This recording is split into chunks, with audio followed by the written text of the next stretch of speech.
This is in the American official archive. Exactly. Operation Northwoods. Caught this before as well, because it does add a lot of weight to what you're saying about 9/11. So what was the plan with those people who were on the plane then? That it wasn't said what happened to them afterwards. But the point is, if the original passengers were on these planes, and I'll tell you something else that happened and how they could lose them in a second. If they were on those planes, well, do you think they want them around to tell their story? Of course not. Right. So it's a small price to pay. But let me just say this. You will have come across this, but the vast majority of people will not have done. On 9/11, on that day of all days, there was what was described as an unprecedented number of war games going on in the skies where the 9/11 hijacks were going on. Just explain what war games are, dude. Practice scenarios where the military and the Air Force are practicing what they would do in the case of hijackings and threats to America from the sky. There was a long list of them. I list them in the book, a long list of them. And never before have so many been concentrated at the same time. 9/11. One of the scenarios they were playing out while these hijacks were going on was of a plane hitting the National Reconnaissance Office in Washington, D.C. And by the way, when they're playing out these war games, they employ actors and actresses to play out roles. For instance, in the National Reconnaissance scenario, there was smoke bombs going off to simulate the building being hit. There were people on the staff that had scripts to follow in reaction to it, and there were people in the building given phone calls to make with scripts. What's interesting, just going back to the phone calls briefly, is the phenomenal common theme from people at the other end of the phone calls. The people were incredibly calm. They couldn't believe it. They didn't hear any kerfuffle going off the background. Often they didn't really hear plane noises. And as one wife of a passenger said, he talked to me describing that these hijackers were doing this, that, and the other. He talked to me as if he was calling me from the office at work. If you have one like that, or two, fair enough. But there was a stream of them. And so these war games were going on. Now, on the reaction system to hijackings or attacks from the air in America is orchestrated by an organization called NORAD, an Air Force organization. And the reaction center with regard to 9/11 was a place called Rome in New York State. And I published some of the record of the tapes of what was going on and what they were saying. And when the first reports came in of the planes being hijacked, they were saying, well, one of them said, well, I thought the war games must have started early, right? And they were asking, is this real or is this scenario? Completely confused them. But there's something else. On their screens, and on the screens of air traffic controllers, were simulated planes that didn't exist. It's a system they call sim over live. So you've got your live planes, and then you've got your simulated planes. Right. And it was done on purpose to create total confusion. In 1999, a golfer called Payne Stewart took off in a private plane with some friends heading to Dallas. And when they got to a certain height, there was a decompression problem, and everyone kind of conked out. So the plane's flying on its own. Everyone's unconscious. Within no time, the air traffic controller has contracted NORAD, which is absolutely the regulations. If you think there's any problem, contact NORAD. That's in the regulations.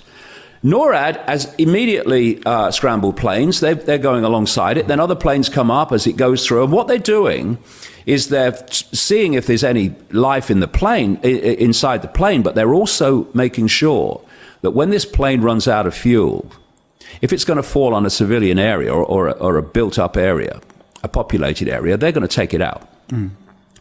And that happened with Payne Stewart's private jet, very well documented. The chiefs of staff in the Pentagon, as the media reported, were tracking the plane all the way through. This is the Golfer's plane. On 9/11, in a period of 2 hours, there was not one reaction from the American Air Force military that made any difference whatsoever, because there was a stand down.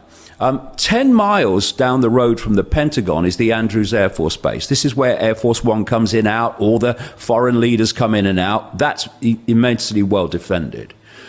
But on 9/11, they didn't scramble planes from 10 miles down the road at Andrews. They scrambled them from the Langley Air Force Base 130 miles away.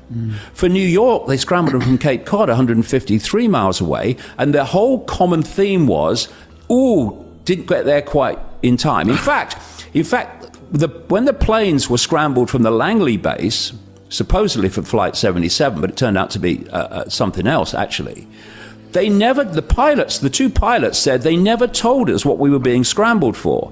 Let's not forget, by that time, the Twin Towers have been hit. So what they thought, they said, is that I'm being scrambled, as per Cold War scenario, for an attack from the Atlantic. So here's Washington, here's Langley. They went out into the Atlantic before turning around and coming back. And of course, the Pentagon was hit before they got there. And the moment, and this is a big theme in 9/11, until the Pentagon was hit. Once the Pentagon was hit, some of the normal reaction things started to happen, but not until. And there's another... By that time, most of it had gone on. Yeah, exactly. And there's another common theme, which is people lying about what they were doing before the Pentagon was hit, which gave them a cover story for why they were not able to react. And once the Pentagon was hit, as the mainstream media reported at the time, they scrambled planes from Andrews, 10 miles down the road, to protect the skies above Washington. Another thing, Washington, and many tenants say the World Trade Center too, is within a no-fly zone called P56. And it's basically based around the Washington Monument. And there's an inner section, there's a middle section, there's an outer section, apparently. And I quote in the book a former U.S. Defense Secretary, Caspar Weinberger, who was asked about the no-fly zone. And he said, well, this is how it works. He said, Washington is ringed with air bases. Among them is Andrews Air Force Base. And if any plane goes in to the no-fly zone without the code that gives it permission to fly there, then it's taken out, right? I quote insiders of the Pentagon who worked at the Pentagon, and this is obvious anyway, describing how the Pentagon is defended by ground-to-air missiles. I mean, it would be, wouldn't it? It's the home of the American military. So that means basically that they're ready to go straight away. Yeah. Go inside, you're down. Where were they on 9/11? And I contacted, because when I was writing my first book, Alice in Wonderland and the World Trade Center disaster, I was in contact with the FBI, with the Federal Aviation Administration, and NORAD, all of them. And I asked them, who polices the no-fly zone over Washington then? And they never gave me an answer of how it's done. Because if they had have done, then a whole can of worms opens. So where was that reaction system on 9/11? Because, you know, what's the point of a no-fly zone if it's not defended?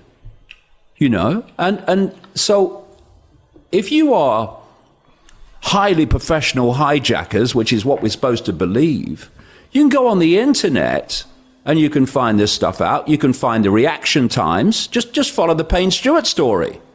And yet Flight 77, we are asked to believe, was flown 40 minutes out into the Midwest and then turned round and flown back. At 80 minutes it was in the air, 40 minutes after it was known to be, quote, hijacked. And there was no response from the American military that is normally up there in no time. 125 times in the previous year, there were questions about planes, boom, they're up there, but not on 9/11 because it was a stand down. Because there was a guy called Leroy Fletcher Prouty. He wrote books on the Kennedy assassination. He was a big-time intelligence military government insider. In fact, one of the characters in the movie JFK was apparently based on him. He died just before 9/11, actually. And he was describing assassinations, but of course this fits perfectly as well. And he said, if you want to know who was involved in an assassination, look who had the power and used it to remove the normal security. What's that, Goodfellas, isn't it? Yeah, right. I'm the commandant. Yeah, like removing the normal security systems, because as he pointed out, assassinations, in like 9/11 too, are not just made to happen.